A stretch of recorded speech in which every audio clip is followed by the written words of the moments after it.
Hey guys, what's going on? Saybalski coming at you with the new raid tutorial, Deepstone Crypt. This raid was a lot of fun. Probably my favorite raid they have put into Destiny. Definitely the funnest, without a doubt. A lot of good times, except for Encounter 2. And there's a big meme about that, and you'll figure it out later in the video. But anyways, let's get into it. So first thing of the raid, when you load in, you're going to be taking your sparrows down through the snow, through like a whole blizzard, and there's going to be these big energy domes that you need to get into, because when you're outside of them you get frostbite, and the longer you have frostbite you die. I think it's power level 10 frostbite that you get to on the stacked multiplier that ends up killing you, and once that happens it's nothing really anything crazy. You just die and you go spawn back at the last bubble you were at, so you're fine. But to get to the actual first raid encounter, you need to get through these bubbles. At each bubble there's going to be enemies. The first couple of bubbles scale enemies up, they're not that bad. But once you start really getting further into it, it gets like tougher enemies, and they're not hard by any means. The new legendary grenade launcher, Deafening Whisper, that shoots void fire, is actually really great for clearing out a lot of these enemies and just putting pressure on them so your team can kind of focus fire them. That's what I was using. Other than that, you're going to come up on a section where the ground is all broken up, and it's going to be kind of like just pallets of land that you're shoot your sparrow across. It's not hard to navigate. I got it in like 2 or 3 tries of dying and falling. You're going to work your way across, kind of just follow the general direction of the whole way you're going throughout. You're going to land on these, just shoot across on your sparrow. It's not hard at all. And you're going to get to your next bubble, and then there's going to start being the brigs there. You're going to want to take them down, and once you do, move on. The last part of it, the last like major bubble you're going to get to, you kind of have to get through a slight maze or labyrinth. You basically just, if you end up going straight through and curving to your left, generally just keeping straight through the whole thing, you're going to come out to a section where you can shoot your sparrow out the back and land on a pathway leading up to the next bubble. You'll see it on the left clear through the snow. So that's not a big deal, but when you get there, you're going to have definitely a few enemies. But after that, you're going to roll up on a bid structure, and it's going to take you into the first encounter of the raid. All right, guys, so you roll up to your first encounter and you're wondering what's going on. So basically, the biggest thing now about the raid are these certain buffs you can get. There's an operator buff and a scanner buff when you start. More buffs are added further down the raid, but we'll get to that when we get to it. So you get the operator buff and you get the scanner buff. The scanner buff allows you to see what things need to be affected, and the operator buff allows you to affect those things that need to be triggered. Your main goal for this first encounter is to destroy these 3 main fuses on either side of the room. So in total, there are 6 fuses, but there is a shield covering the fuses. So you're going to need to be able to get those shields down, and this is where the buffs come into play. So I was on fuse side, which is the dark side, and I grabbed operator buff out of the middle terminal. And what's cool about this middle terminal is that if you have a buff and you put it in there, it's transferable. So once it's in there, anyone who goes to a terminal can pick up the buff that you put in there. Now, to start off the encounter, you're going to want to grab the operator buff out of the middle terminal, whether you're on light side or dark side, it doesn't matter. Make your way to the door over on the side where there is a pad on the door. If you have operator buff, you can shoot the pad, it opens the door. Then you shoot the next pad, open that up to the basement, and you shoot the final pad and it lets you in the basement room. And this is where the triggers are going to be happening. You're going to have to correspond with a teammate up above. Your teammate is going to get the scanner buff. Once your teammate has the scanner buff, he's going to direct to you from above what needs to be taken care of downstairs. So those pads that you see that are glowing red, for him, they will glow yellow if there's an action that needs to be done with them. So from up above, he has glass that he can see through the floor.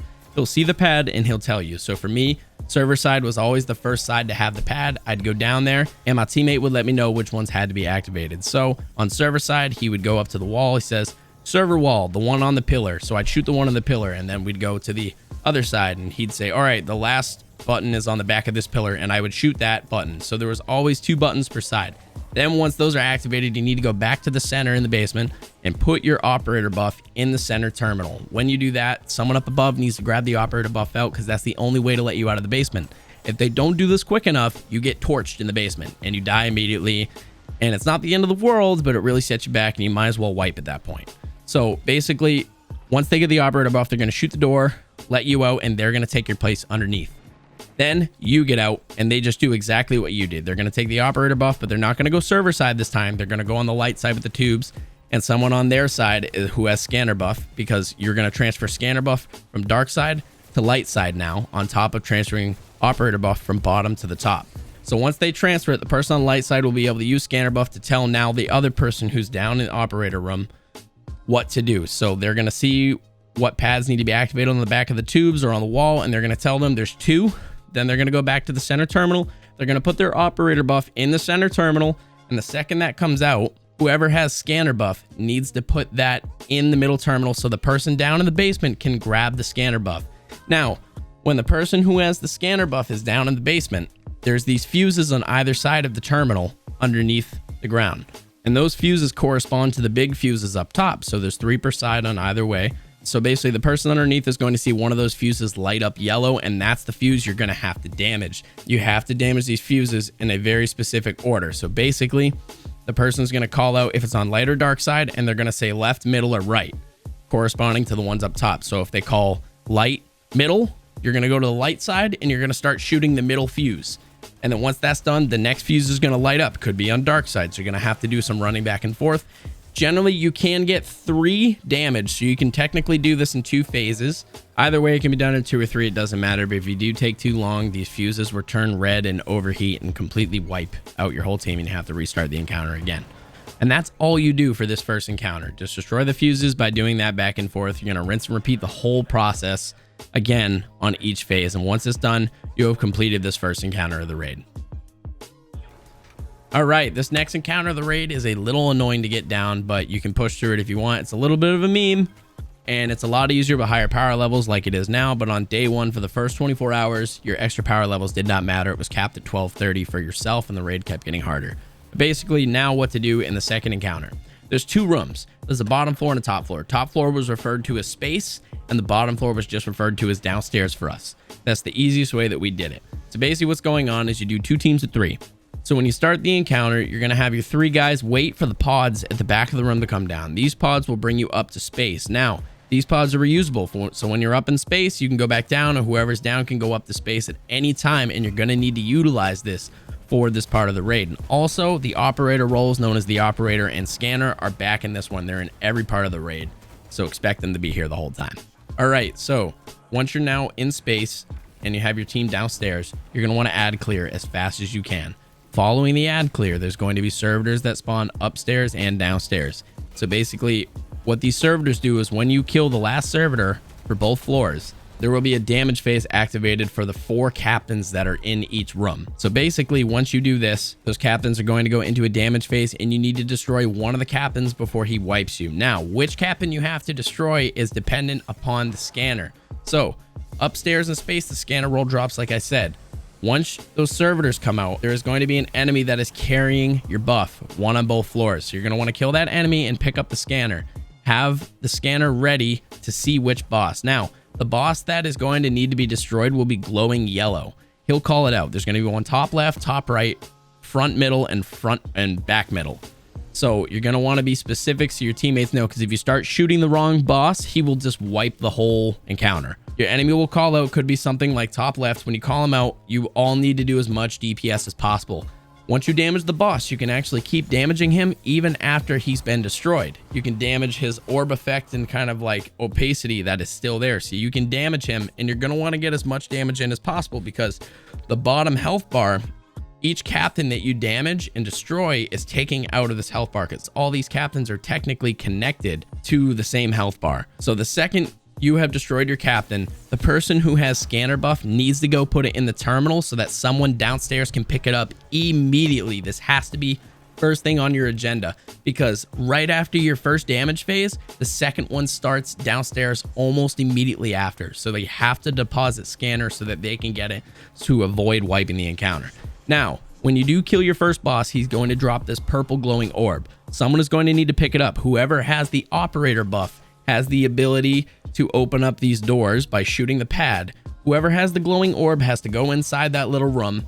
The guy who has operator shoots it off your head, the glowing orb, and then you come out and that room sucks it in there, and that's how you deposit the orb. You have to do this after every time you kill a captain, or else those orbs will cause a wipe mechanic. If they're on your head for too long, or if they're dropped on the floor for too long, they will cause a wipe mechanic by spawning a captain, and he will wipe your whole team.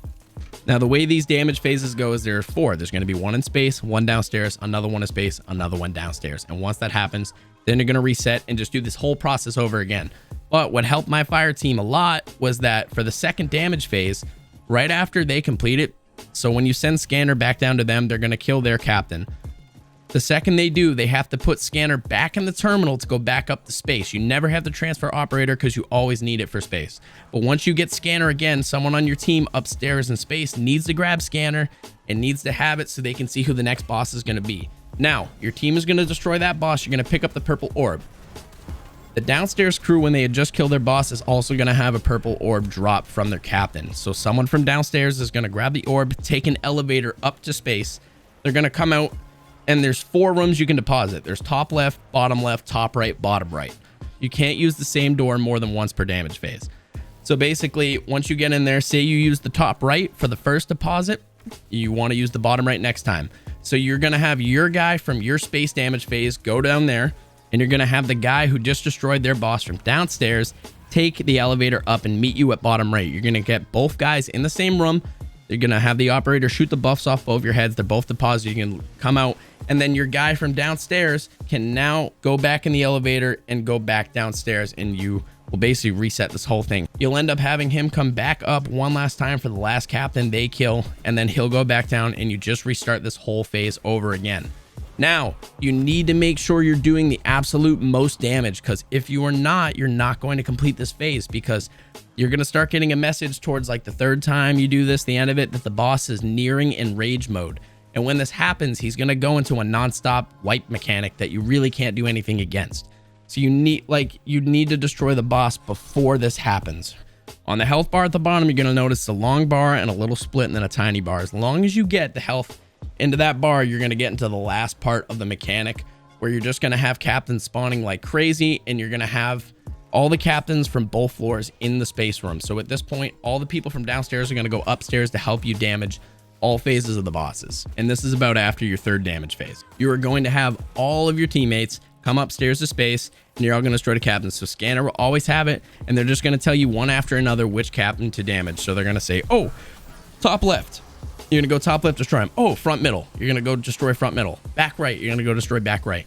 And this is going to slowly take down the boss's health per captain you destroy. His health is going to be regenerating, so you're going to want to do this quick. But once you destroy them all, you have now completed this phase.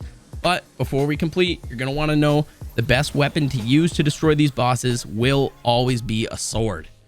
If you're running operator buff, you do not want to be using a sword. If you're using scanner buff, you don't want to be using a sword, because you might accidentally pick up the boss's glowing orb, and either the runner needs to have that or someone else needs to have it, because you might have to transfer scanner. So make sure those people specifically are not running sword. But everyone else, I would highly recommend running a sword. Falling guillotine is great, or any other sword, as long as you can do high heavy attacks or the spinning attacks with falling guillotine. Everyone else can run an RPG, because you need a range and have a gun that can keep up good ammo. The best gun for me during this encounter was a secondary. It is the Wave Splitter Exotic. It absolutely shredded everything in its path, and it did great damage to each captain. So now, knowing all that, you should have completed the 2nd encounter.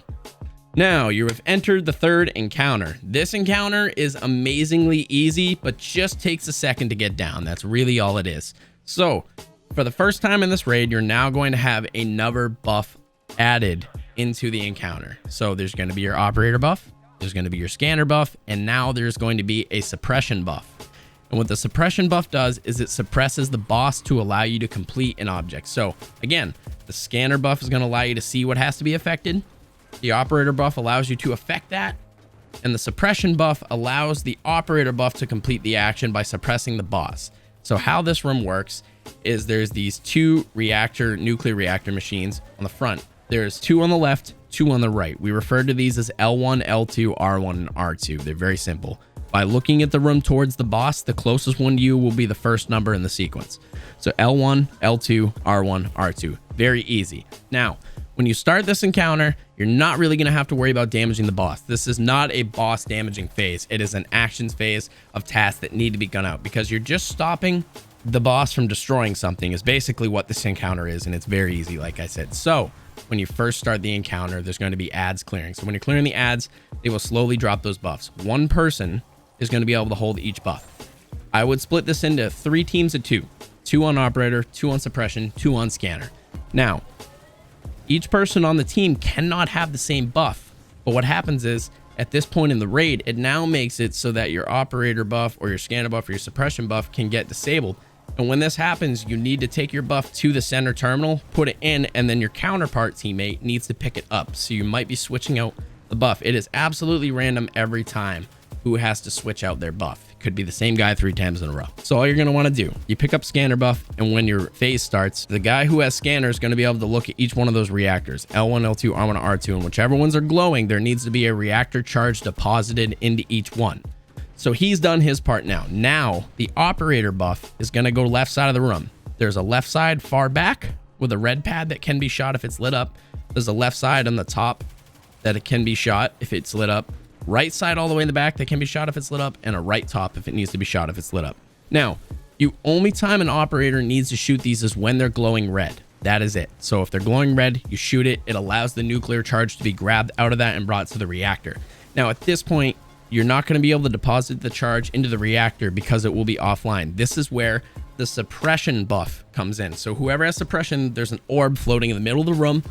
You're going to want to go to this orb, stand it, and it's going to have like a bubble around it. And this is where you shoot the boss and it suppresses the boss. Now that the boss is not there to lock out those machines, whoever is carrying those reactor charges can now deposit them into the reactor machines themselves. And those reactor machines will be whatever the guy who had scanner called out. So it could be L1 and R2 or whatever it is. Something to note, when you're carrying a reactor charge, you're going to get a buff on you called radiation. This is a negative buff. Now, when you're carrying the reactor charge, you're going to see that it actually makes you run slow and you can't use your jump abilities. You need to bring this to the reactor machine where you can deposit it, but you're going to have that radiation on you. When it hits X10, like 10 times stacked, it will kill you.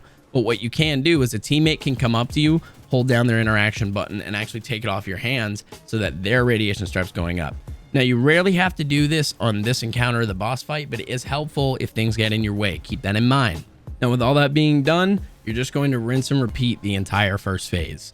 Now, do keep in mind that at any point in between all these phases, each role, whether it's scanner, operator, or suppression, can have their stuff disabled. You're going to have to transfer it out to your teammate in the center consoles. It's very easy. Now, once you finish those phases, you're going to notice that the boss makes the room red. You're going to do the entire thing you just did again. And once you do that, there's going to be a hole that opens in the floor in the front middle of the room. You're going to have all your teammates jump down into this hole and sprint down the hallway till you get to a big white room opening where a safe place is. Once this happens, the room's going to go bright and then dark. You're going to crash where the ship is and you're going to come out, and that will have completed the third encounter. Collect your loot and move on to the fourth encounter.